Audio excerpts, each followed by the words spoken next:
The galactic distress beacon had been broadcasting for 3 standard cycles when the first response finally arrived.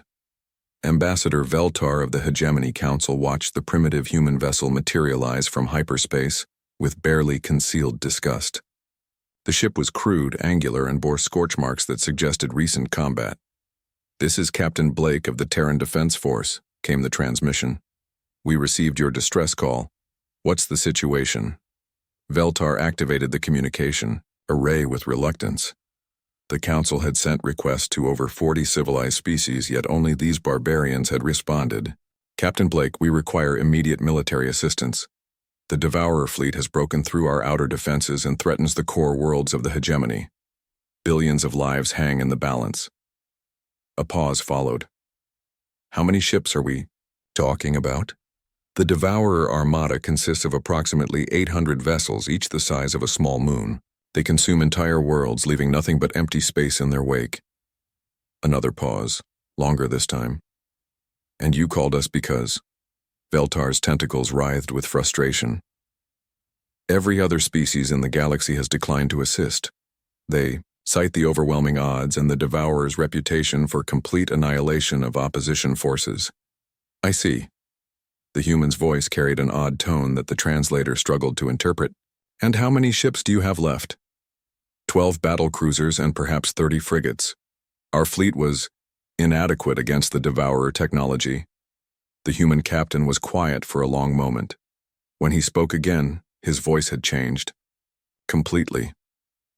"You're telling me that 800 world eaters are heading for billions of innocent people, and every so-called civilized species in the galaxy just shrugged and walked away?"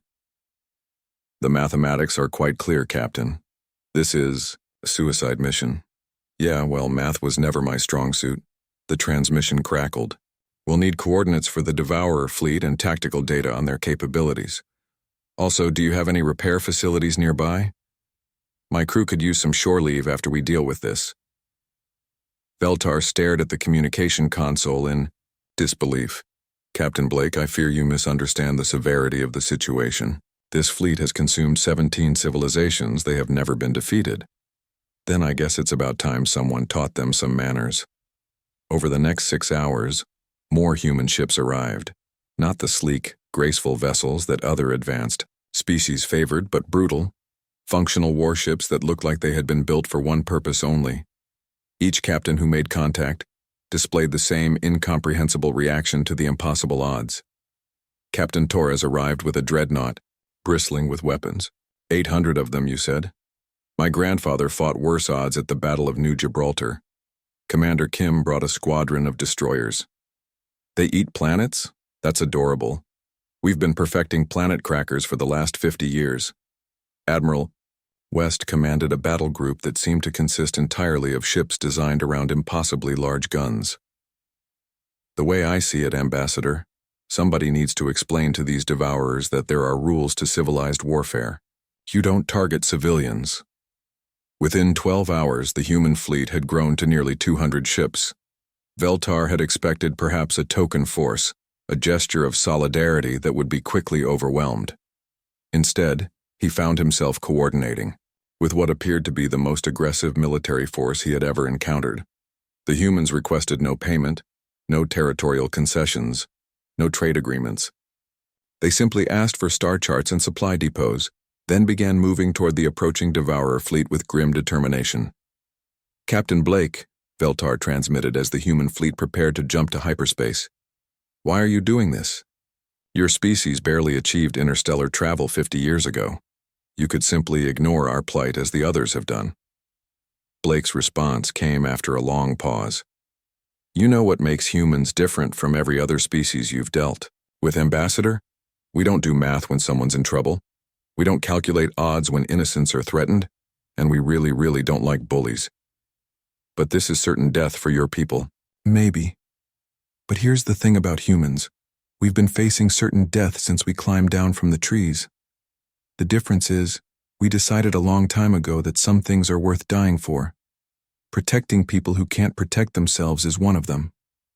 The human fleet jumped to hyperspace, leaving Veltar alone with his thoughts and his growing understanding of why the galaxy's most violent species might also be its most heroic. 3 days later, the impossible happened. The Devourer fleet, undefeated for centuries, broke apart under the furious assault of ships that should have been no match for their technology. The humans fought with a creativity and viciousness that defied all tactical analysis, turning their technological disadvantages into strategic advantages through sheer determination and innovative thinking. When Captain Blake's battered ship limped back to the rendezvous point, Veltar asked the question that had been burning in his mind. "How did you defeat them?" Blake's voice carried exhaustion, but also satisfaction. Turns out the Devourers had never faced anyone angry enough to ram a dreadnought into their flagship at relativistic speeds. They're used to people running away, not charging directly at them while screaming battle cries. As the human fleet departed, Veltar updated his species files on humanity. Previous entries had focused on their primitive technology and violent history. His new entry was simple. When the galaxy faces its darkest hour, only the angry humans answer the call. Recommend immediate alliance. The galaxy would never be the same.